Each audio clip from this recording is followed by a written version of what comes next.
You know, it's all about football and friends, and most importantly in my world, it's food. And so chili is one of those dishes that everybody's got a recipe. I happen to think that mine is the best. Everybody does. And I love the idea of using a very typical Southern ingredient that everybody has in their freezer, venison. So we're starting that out. This is something that I will have on the stove all day throughout watching football on a Saturday or Sunday if you're watching pro football as well. So it's a super simple dish to prepare as well. So all I've got going over here is just some onions and peppers. We're sauteing this in just a little bit of vegetable oil. Okay. I like spicy foods, right? So if I'm cooking for my wife, this is jalapeno. So I'll make sure for her, she's not so much into the spice. We take out the ribs and the seeds, and that helps to make it a little bit less spicy. Okay. So we'll just add these jalapenos. I know you love garlic when you're cooking, right? Love garlic. You can't have a good chili without garlic. Nope. So we'll saute all of this in. For how long? So ideally, just until it becomes fragrant, right? About 6 minutes? Well, the onions and peppers are going to cook until they're translucent, 6 or 7 minutes. Okay. The garlic is going to cook up quickly, and you don't want it to burn because it becomes bitter.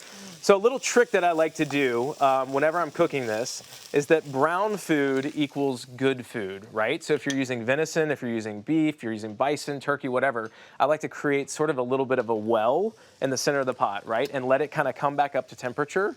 And then we're going to add this venison. That's a great idea. So it all sort of cooks down evenly too. And so the idea is we can just kind of put this all in there, and we're going to let this go for about 2 to 3 minutes, kind of per side, right? Okay. So we want to create that brown, crispy layer all around. Make sure that we cook everything down. And again, that delicious caramelization is what we're looking for, right? So you want to cook the venison all the way through before you start adding your spices. Absolutely. So again, with spices, this is something I always see when people are cooking.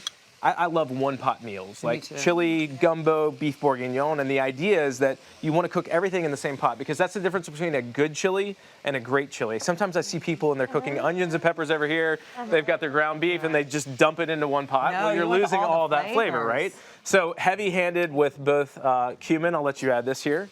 Oh, wow, chili that is powder. a lot of cumin, really, that much, huh? We got to have that fragrant spice, right? So salt and pepper as well. I love how you said a little bit earlier, you know, everyone's got a freezer full of venison. Well, maybe not. If you grew up in the South, like Matt and I did, everyone has a freezer full of venison. I mean, it's, you know, it's deer season, and it starts right around in fall sometime. I don't know the exact day, but if you're not the one with the freezer full of venison, your neighbor is, or your best friend. Every single person has. What's a big Southern thing? Good. It is Southern. That I can't really. In other words, it's venison, but it just tastes like really good chili to me. It does. I don't know if that's a good or bad thing, but you wouldn't really necessarily. It's not gamey in any way. No. Right? Well, I think Matt and I were talking about this too. It's all about the preparation of the piece of meat.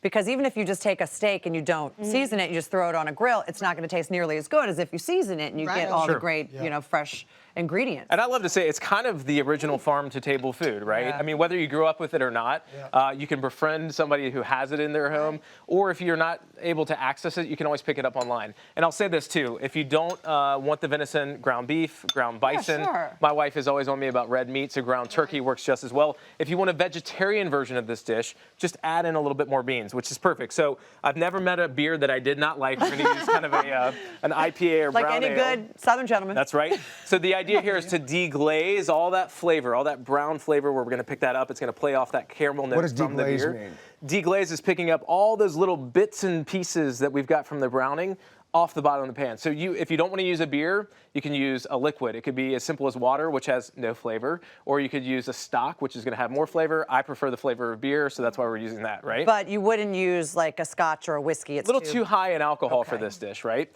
So we're going to add in some tomato sauce. I like the bite that we get from some canned crushed tomatoes, right? I loved canned crushed tomatoes. Add all that in as well. Every recipe, they're so good. And then our beans, you can use any variety. I'm using a dark red kidney and a black bean today. Okay. And as I mentioned, if you're doing a vegetarian version, you can obviously just add some more beans. Now, how long would we cook that down? So the longer it sits, the better it gets, to use that old cliche. Ideally, if it's a tailgate, you've got people all around, you know, they're hungry, they're going to be jonesing for you to serve them. So I'd say give it at least 30 minutes to meld all those flavors. But the longer you can let it go, the better it's going to be. It keeps super well. You can freeze it. You can keep it in the fridge for a few days. It's like spaghetti. The next day, it tastes even better. We do, but I got to say this also. I mean, it just makes it with this cornbread. Who else is doing cornbread? This is great. It's like the perfect complementary. Yes. It is that handheld accompaniment, you know, and I'm from the South. We said it 6 times today, but it's a savory cornbread, never sweet, right? I know, isn't it? But that's very controversial, the cornbread in the South. Do you do savory, do you sweet? It's kind of like the grits. So when I'm making this for my wife, she loves the sour cream. It almost turns like pink as she puts it in. Yeah, but we've got cheddar cheese, some chives. Yeah. Serve this over the top.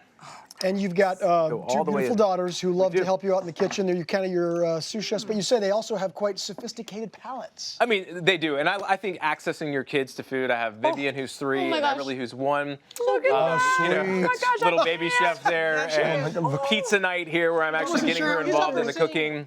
I'm Lebanese, so one of my favorites are hummus that we have here with Everly, and what we call stuffed grape leaves. So that's my daughter Vivian's favorite food. Yeah, I mean, the kid can eat a chicken finger, but at the same time, she loves crawfish and shrimp. So we try to expose her, and if she doesn't like it, we give it 6 or 7 different times. We don't stress over it, and we find that over trying that process, that she begins to take on more food. Debbie, what do you think? I love this, and full disclosure, I grew up in the South. I've never been a fan of venison, and I have to tell you something. This is the best chili I've ever Okay, really good. Thank you so much for being I'm a convert. Everybody, you can find more about Matt. Check out his new Southern Living fragrance line for men and women, by the way. Yeah, we're super excited to partner with Dillard's. You can find the Southern Living fragrance at all Dillard's stores nationwide, as well as online at dillards.com. And I brought you guys a gift of that today as well. All right. Southern More gentlemen, gifts? We're going to be full. We're going to be smelling fantastic. Thank you very much. Full recipe, of course, go to hallmarkchannel.com.